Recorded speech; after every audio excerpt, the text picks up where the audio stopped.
This is The Listening Tube. Hello, thank you for putting your ear to the listening tube. I'm your host, Bob Woodley. Merry New Year! On this episode, I'll have a New Year, New You conversation with artist David Deighton, who just happens to be in Colombia. I'll ask him what the locals think about the end of the Maduro regime in Venezuela.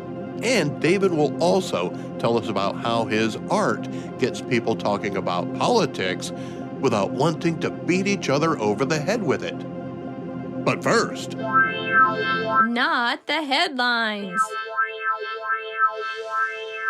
as I'm sure you know, the big news this week is the American incursion into Venezuela to extract their dictator. He's a wanted man with a $50 million bounty on his head. Well, there's $50 million we won't have to pay. I don't know what it costs to execute the mission, but maybe it's a wash. Anyway, this is not the headline, so let's dig in a little bit to how ABC News covered the story. I follow ABC News on Facebook and was intrigued by the reporting they shared as the story developed. It began with Matt Rivers reporting very early enough that he had no idea what the mission was and assumed Maduro would address his people in the morning. No word yet from the U.S. government officially, but we are hearing from the Venezuelan government a statement coming out not that long ago confirming that they believe that they are under attack from the United States of America.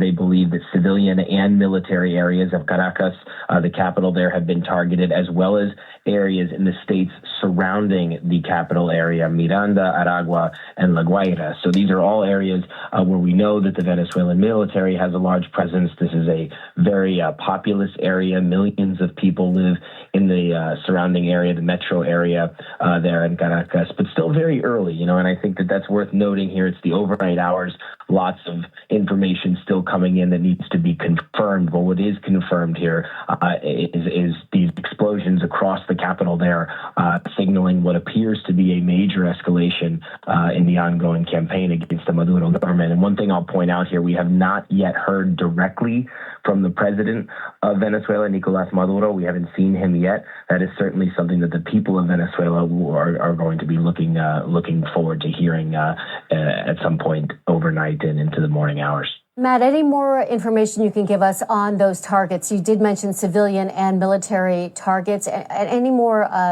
information about those civilian targets especially?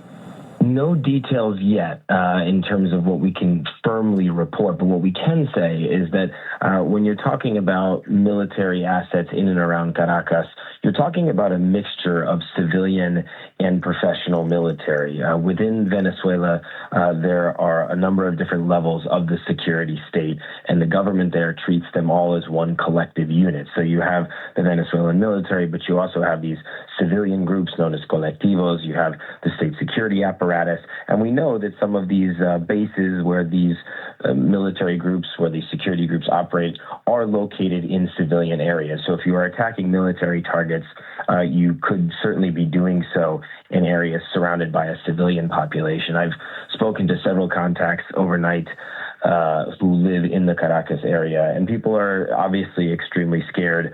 We know that there have been some videos out there of pedestrians running in the streets there. So no question, this is a very, very tense time for the people of Venezuela as we continue to wait for more word from the United States government, from the Trump administration, about exactly what is going on here. You'll notice that the very first concern of ABC News was the potential for civilian casualties in the capital of Venezuela.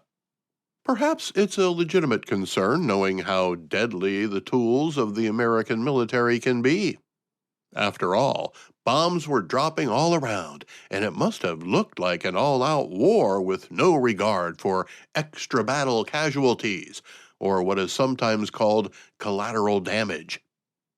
Aerial before and after photographs of the target zones, however, demonstrate a pinpoint precision, perhaps never before displayed in a bombing attack inside a civilian/military area. Individual buildings were destroyed while the surrounding structures were still intact. One building destroyed on the side of a road in the middle of a forest or jungle looks as if the commander orders the building be destroyed without harming any of the surrounding trees. Yes, sir, we can do that.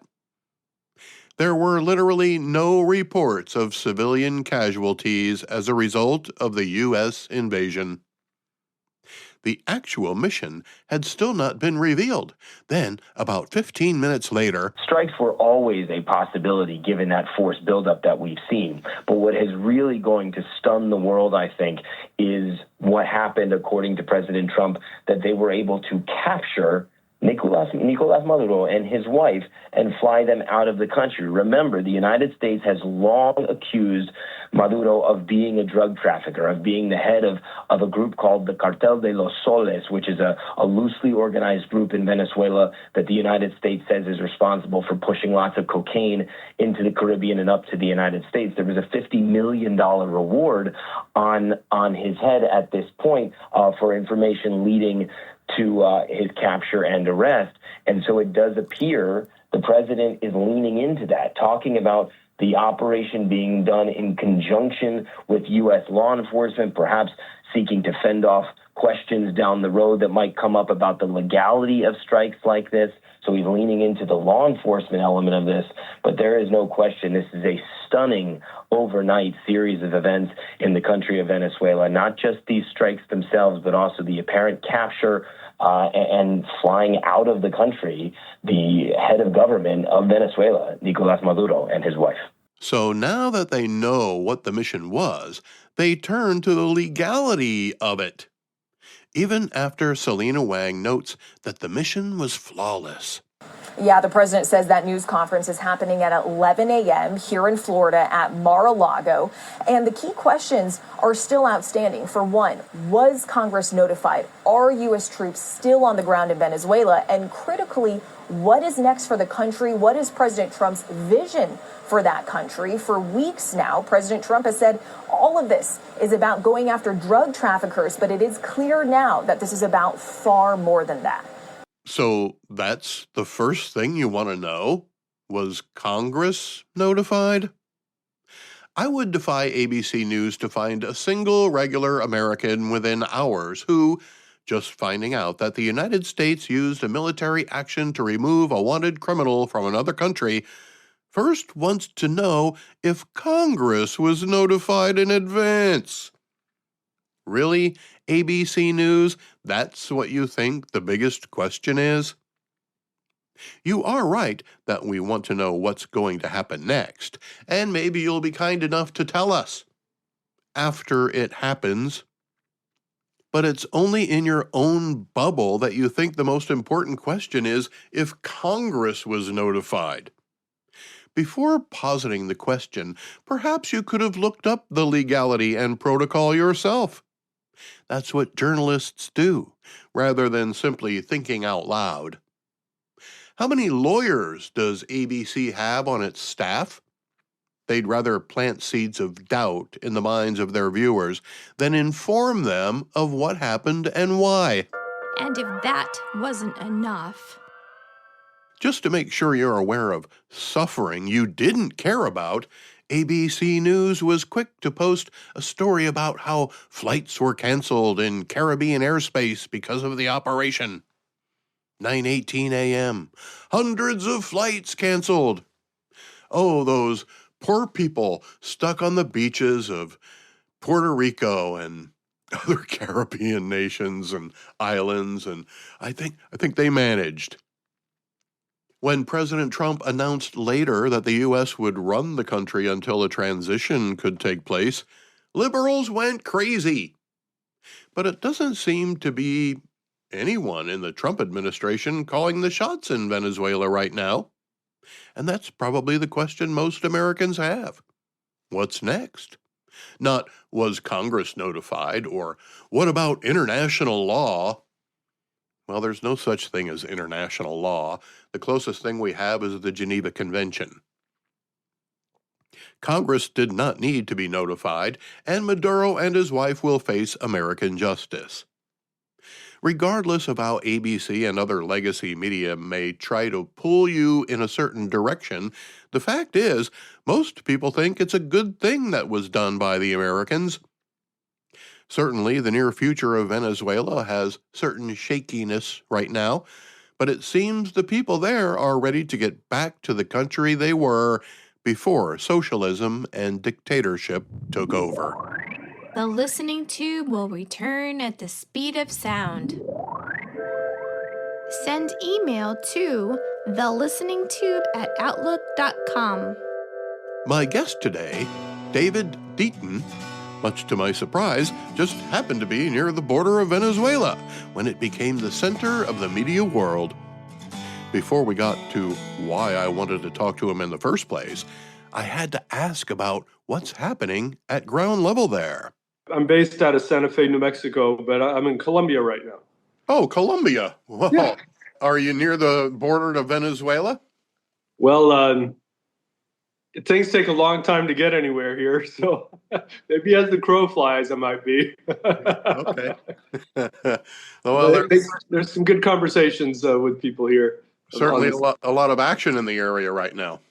Right. Yes, and there's a lot of it's interesting to hear what people have to say here, and there's several Venezuelan refugees in the area too that have been here for years, settled in Colombia, made families here. Well, although that is not the topic of our conversation today, is there anything that you'd like to share about what you've been hearing since Maduro has been removed? It's been interesting. People have very happy about the invasion, the removal of Maduro, especially the Venezuelan refugees or economic refugees that are here, and they several that can't wait to go home and see their families. And it's interesting to hear what they think of it all. They think what the few conversations I had have been about showing support for the United States effort to reestablish democratic rule in Venezuela. And then some know by historical experience that might not be the case at all, and that the experience might be one of a lengthy transition, maybe with social struggles in order to get there, because Colombia has experienced over 50 or 60 years of close to civil war between parties and between the liberals and the conservatives here. And that's actually what they call themselves, the conservadores and the liberales. And they're a bit frightened that their democratically elected president here, that President Trump has mentioned about removing him as well, although he's been democratically elected by a large majority. You're speaking of the leader of Colombia, right? Of Colombia, yeah, Gustavo Petro. So it's really interesting to be here. It's my first time in Colombia, and to get to hear what people's opinions are of all of this. Well, you certainly picked an exciting time to be there. Well, is there anything going on in Colombia I should know? Not that I'm aware of. But certainly, yes. Well, thank you for sharing that firsthand insight with us. Certainly an unexpected surprise. You use your art to inspire others to speak and listen. Now, that's a reasonable premise, as a picture is worth 1,000 words, right? So what is it about your art that inspires conversation? It's a process. So I didn't quite get to the point where I'm at right now. It took me several years of experimentation, where I wanted to focus on a taboo, like addressing how we can discuss a taboo in a non-confrontational manner. So I chose politics as that taboo. So the country's increasingly polarized and divided. And so I was thinking, how does somebody from the left speak to somebody from the right without having without having an argument about it? And so I did, a little bit of research and found that, there's several communication models that allow that to happen. But I thought, well, that's one thing to have it written down. Let's see what happens in person, right? To try it out. Let me go talk to some strangers and say, hey, do you want to talk about politics, and ask them these questions. And and I went through a process. I've had hundreds of encounters with people, and none of them, I have to say, have been confrontational. What I have found is when I'm asking my questions to people, and they're always the same questions, I found that when I'm listening to them, I might get triggered, personally triggered. There's some words or things that I hear that I'm not, that don't agree with me, some facts or opinions. And I thought, well, with that, I'm going to go nowhere because I'm ready for a confrontation or for an argument in that circumstance. And so what I did is try not to be triggered and look for rather an emotion that me and this person have in common. Like if they're angry about the state of affairs in the United States, I might be angry too. And so I'll share that with them, that, I disagree with everything you said, except, you know what, you're angry and I'm angry too. And that constitutes my bridge. So I'll do this I'll do different ways. So I've done interviews, where impromptu interviews in national parks in particular, in free speech areas. But I also create art installations that kind of draw in people's attention, maybe statues or conceptual pieces like two empty chairs where one says Democrat and the other says Republican and nobody's sitting there. When you see those in an unusual location, you wonder, well, what are those two chairs doing there?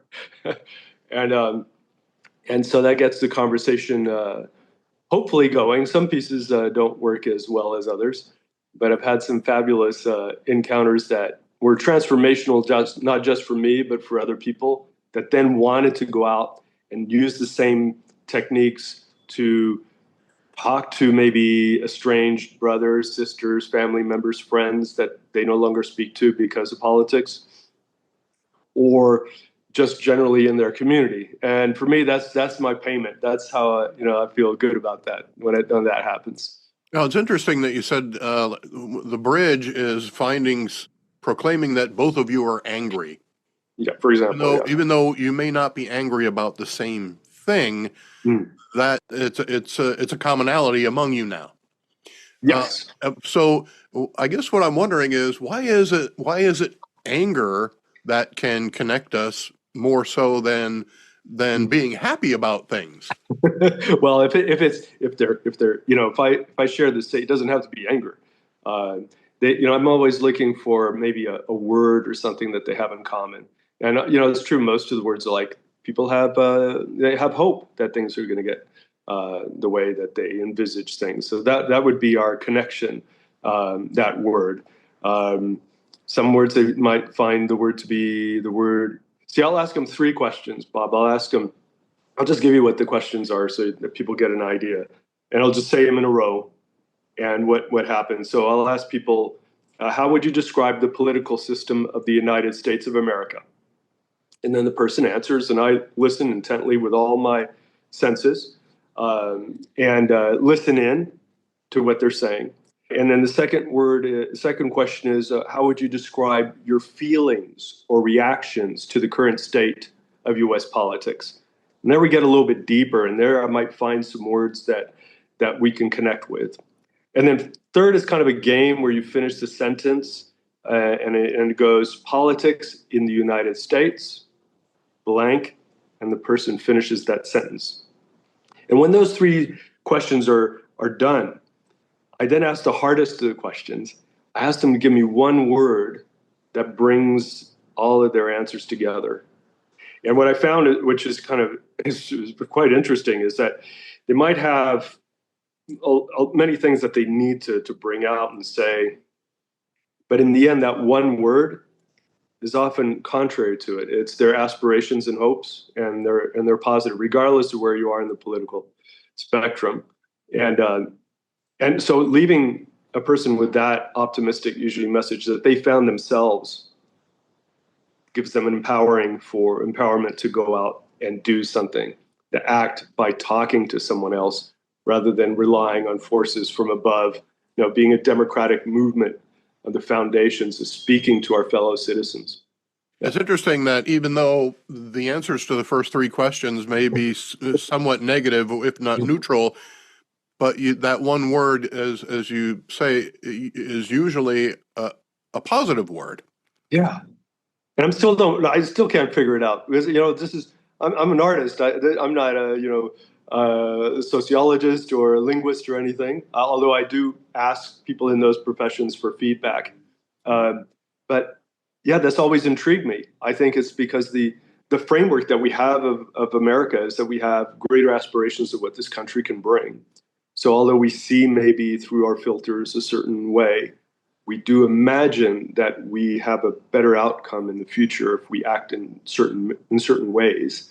And that's what I feel is the case when I have those responses. And they're not always the final word might not be a good one. I mean, it's just generally speaking, it seems to be what comes out of all these encounters I've had. I never thought at the beginning of this project, over 6 years ago, that would be the case. I was expecting confrontation, arguments, screaming contest. Who knows what was going to happen? But in the end, it wasn't that at all. And that's why I was saying it was transformational, because it changed me. I've been much of a political activist in my field in art, and it's transformed all my art because I'm finding all these commonalities with others just because of the interaction with people of a different political mindset than mine, or a different point of view or echo chamber than mine. You say you've been at it for 6 years, and so obviously over the course of those 6 years, you've learned a lot, but you've also got a lot of people to talk. Yes. So, and that's the goal, right? Is there some kind of end game, or is this just a continuing mission? It just keeps on going, to see where it goes next. At this point, I'm exploring just new art installations that could be interesting to use with people. I'm looking at echo chambers, like my worldview, for example. You have a worldview, I have a worldview. How do those two worldviews interconnect, and how do we enter that space with one another, and what do those spaces look like? So that's interesting. I'll share an installation that I thought was quite interesting that I did at the Grand Canyon. The parks were really kind. They got me a spot right there on the Grand Canyon on the rim at an amphitheater there, and I set up a museum case, and I put an abstract sculpture in the middle, and people would come up, because that's not supposed to be there, right? And say, well, what's this all about? And I said, well, that statue in there, that's a representation of me, of you, of just someone, if you want. But I'm not as interested in the statue as much as in the glass case. And to me, I tell them that case, translucent case, is a representation of our echo chamber, our worldview. When we're inside, it always looks so much bigger than it actually is. But it's a lot more confined than we think it is. And then I'll have in my hand, a little, one of these clear spice jars made of glass, and I'll have a little statue in it. And I said, well, look at this echo chamber. It's even smaller, right? And it's a question of space. I mean, I'm outdoors. There's wind, there's rain, all that stuff when it happens. But I say, the question is how does this echo chamber, the one I'm holding in my hand, can it enter the other one, right, and communicate, right, offline, in person? How is that done? And I just stop at a question with no response. And then people just generally stop for a long time, and they look down to the side, and they're wondering, like, what is the answer to that question? And why should I do it? Or do I have, a limited point of view or worldview? Or what is an echo chamber? And all those things happen, right? And and I'm happy with that, because I find that also to be part of things that are lacking in our political landscape right now, in our communication. Do people even realize that they are participating in this crusade of yours? No, not always. No, I mean, they're very much thinking about what's going on at the moment, right? About this art installation and this weird guy that's in the wrong place, and but they're willing to participate. It's I find that to be beautiful, and people come up with new things for me all the time, with new ideas. And in a national park like the Grand Canyon, you encounter a lot of people from foreign countries as well. So, for example, the Chinese don't want to talk about politics for anything, right? It's like, well, politics, don't talk about that. That's bigger than a taboo. That could be trouble, right? But somebody from India, oh, they have lots of polarization going on in their country, and they want to talk about it. And they say, "Oh, it's a big problem where I'm from." And yes, those people do this and those people do that. But often we don't look at ourselves, right? We don't point at ourselves. We're always pointing at others, and it's an opportunity to reflect, to just calm down for a bit and realize where we are and our connection to others. Right? It's brave of you to put a piece of art next to the Grand Canyon. It's kind of hard to not be upstaged by the Grand Canyon. What are some other unconventional places that people may have encountered your work? So actually, Bob, you're quite right. The being at the Grand Canyon on the rim is not the best place to do something like that because you're definitely upstaged by the Grand Canyon. But there's interesting, like on the way from the parking lot to the view, the national parks have set up free speech areas where people can set up for religious speech, for political speech. Where mostly it's religious organizations or conservation groups. I bring art to it because that's protected by the First Amendment. So that's been an interesting experiment. But I brought them to Yellowstone. I'm in New Mexico, so I've done all the national parks around there and Guadalupe National Monument, and lots of different places exploring what is what our free speech areas look like in America. And they're out west. We don't have that many areas that people congregate in. You're in Colombia right now. Are you planning on creating an exhibit there, or is this mostly an American endeavor?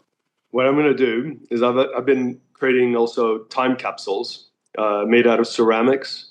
So I'm going to be firing ceramic vessels with messages in it in Spanish written on ceramic tiles. And then I'll be burying those. It's also a reflection to the fact that Colombia has the second largest amount of anti-personal mines, IEDs in the world after after Afghanistan, I believe, right? So there's a lot. So it'll be a reflection on that, and I'll write things. If somebody finds it in a couple hundred years, they'll say something like, what is democracy? Maybe they don't have it anymore in a couple hundred years. It'll be interesting. Coke or Pepsi? Yeah, something like this. Coke or Pepsi. You know what? That would be a good one. I like that. No, what the answer may seem obvious to the listener or a casual observer, but why do you think it's important for people to not only speak but also listen? Right. Well, this all arose from our apparent lack of connection with others that we're not customarily speaking to, people that are the out group. We stay in our in group. When we're online, we're always staying within our group, right? We don't really go out of it, and social media makes us stay in these areas, and that's where we're going into. So that's the echo chamber demonstrated at the Grand Canyon. Yeah, our echo chamber is getting smaller and smaller and smaller, and the algorithm keeps us in there and entertains us in many ways. But I find it to be probably a very dangerous place for us to be politically, as we need the contacts with other people and to hear where they're coming from, versus what's being fed to us by our devices. And with AI, who knows where that's going to take us, right? So that's my primary concern. But the connection has to be, I find, in person. So it takes a bit of courage from us to do that. But the good news is by doing listening versus just talking over other people to get our point of view across, we have an opportunity at various moments during the week to show to others that we can have We can be present for the other and give them a space for them to say what they have to say. I know how basic that is, and it's quite unfortunate that we have to feels like we have to be at this foundation, this base. But I feel if we don't do that, nothing else is working, right? We can try to share facts and opinions with others, but people are doubting the validity of these facts and opinions. So there's no transformation there, or we just let people stay where they are and keep on voting one way or the other, and we'll just maybe all hate each other. It doesn't seem like a good outcome to me. No. So then the objective might be to heal divides, and you'd specifically talked about political divides because that's an easy taboo, as you mentioned, to point out. There are also religious taboos. What other types of taboos divide us, or is it mostly just politics and religion? Anything that triggers us, right? I don't have to name them. I think each one of us, the things that upset us, that are brought before us through, for example, our social media devices, platforms, the things that upset us is the memes that make us laugh, of seeing the other fail and stumble. Maybe those are the aspects of taboos we need to address, and to think about maybe engaging with that very person that we think to be ridiculous. Maybe find out a little bit more about them personally and get to know them. They often surprise us. For example, I've been very much on the left my whole life, and now I'm finding great connections with people on the right that have very different views from mine and different opinions on so many different things.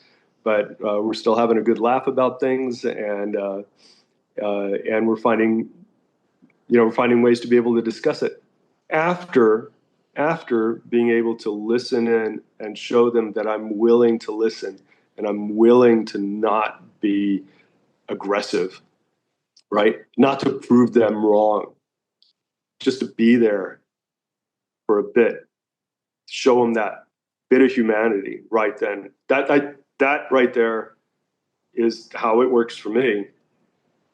And I get to this space where we can have later conversations. You have to put yourself out there first.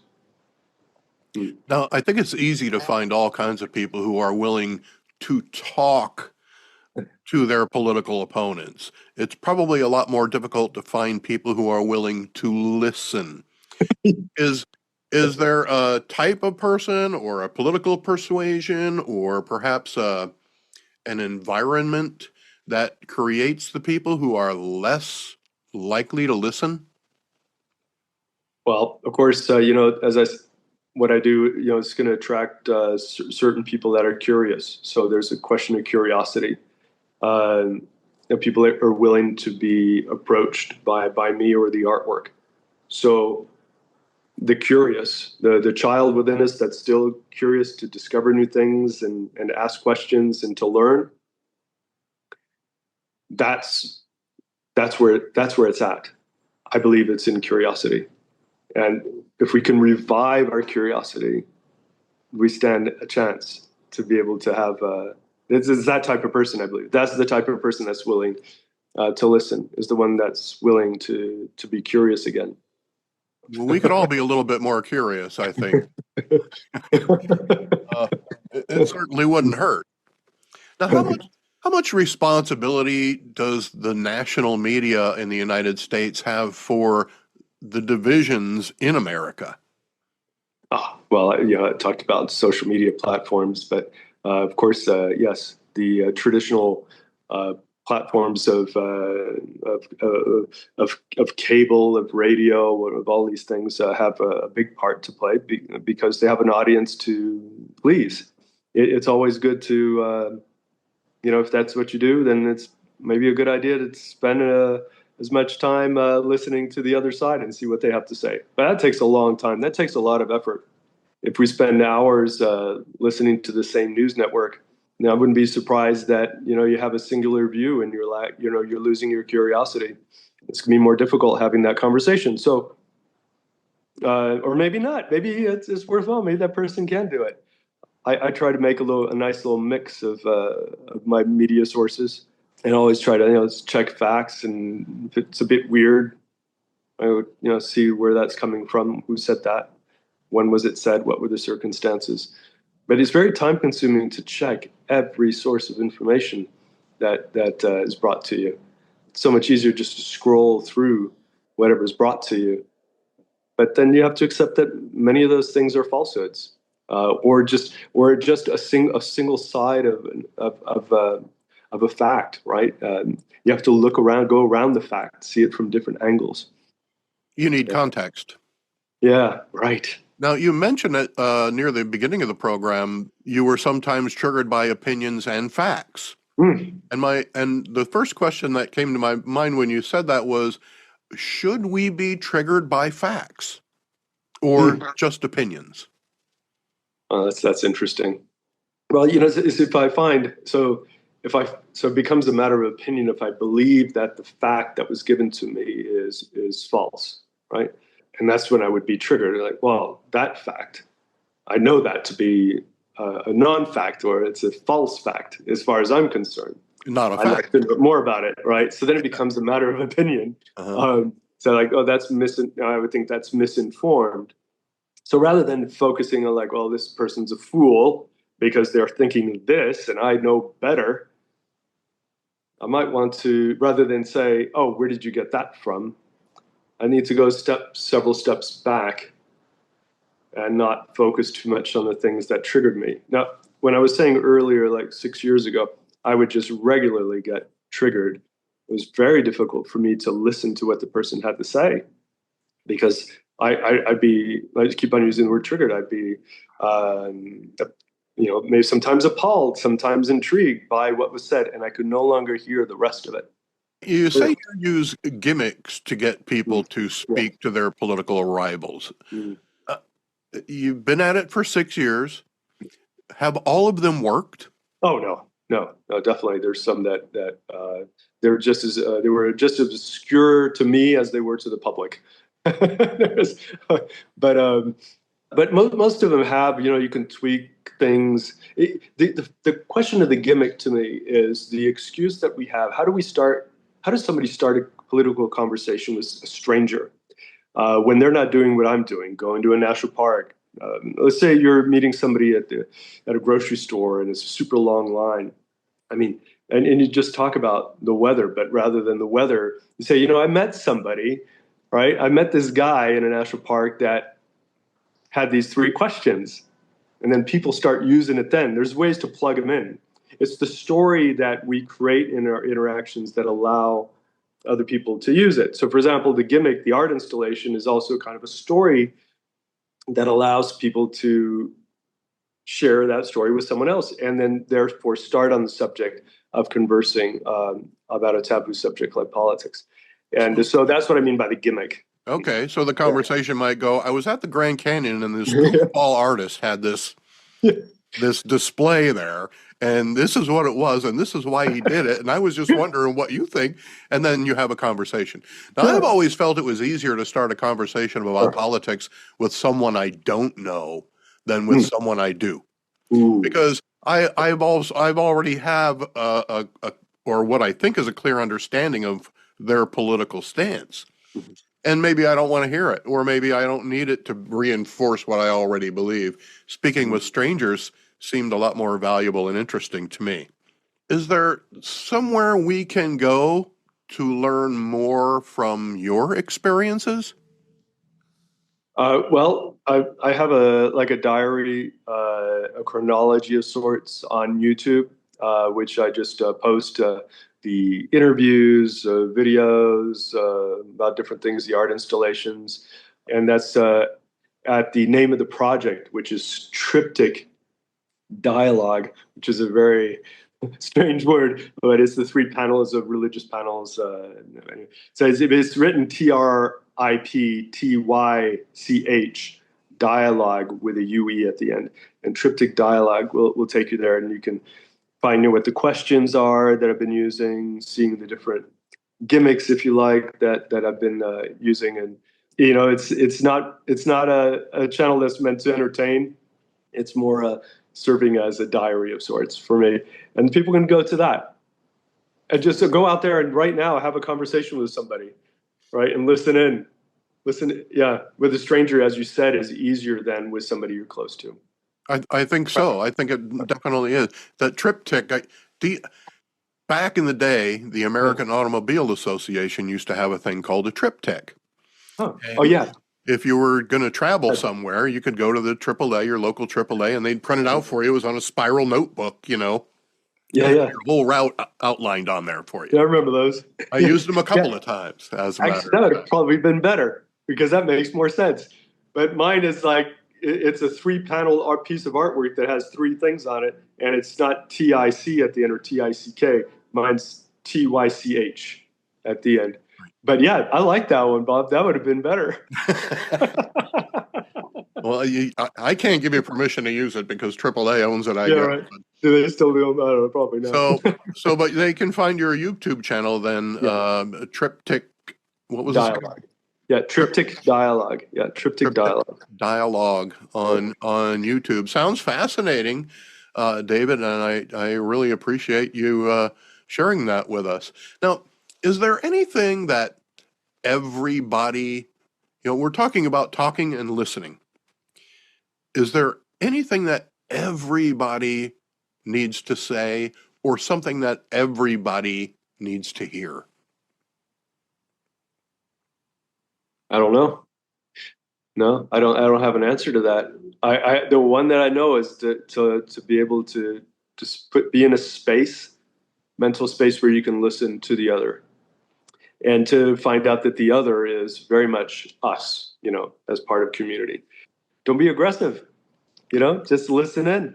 Try it out. That's a good point, David, because some people are aggressive, and I think that may deter some people from entering in a conversation to begin with. They're looking for dialogue, but they're afraid of backlash. Yeah. And did you find a lot of that in your conversations, or does it fade over time with the way you approach the subject? Well, that's what was crazy about the whole thing is that no, I have never had a conflict, right? It never came to the place where the other person was angry at me for just listening. What's there to be angry about? And what happens often, that person, they just want to get it out. Nobody's ever never had an opportunity to talk about politics to a stranger and just say what they had to say and not be judged by it. And I've had people cry. I've had people cry, like that was so deep to them because they have broken relationships on that very subject. I would think of in particular of a mom that was no longer speaking. Son won't speak to her anymore because they're from 2 different sides.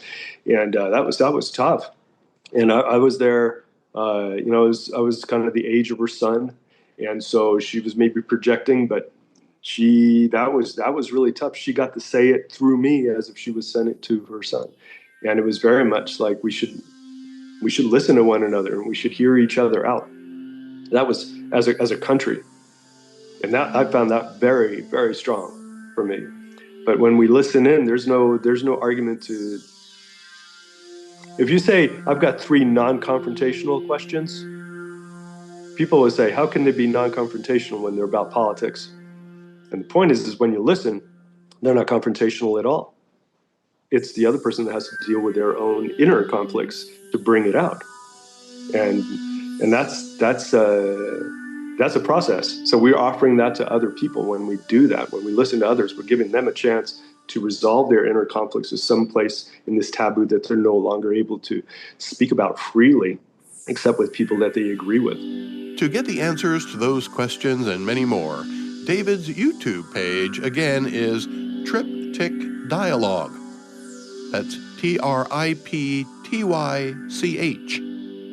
Thanks again to David Deighton for spending some time in the listening tube. I hope you enjoyed the conversation as much as David and I did. All we have to do is keep talking. The Listening Tube is written and produced by yours truly. Copyright 2026. Shout out to some of the new places tuning in. Sussex Inlet, New South Wales. Weeki Wachee, Florida. Bucaramanga, Santander Department. And Frankfurt, Germany. Thank you for putting your ear to the listening tube. I'm your host, Bob Woodley. He's a nut job, but he's still sharp. For thou ad infinitum.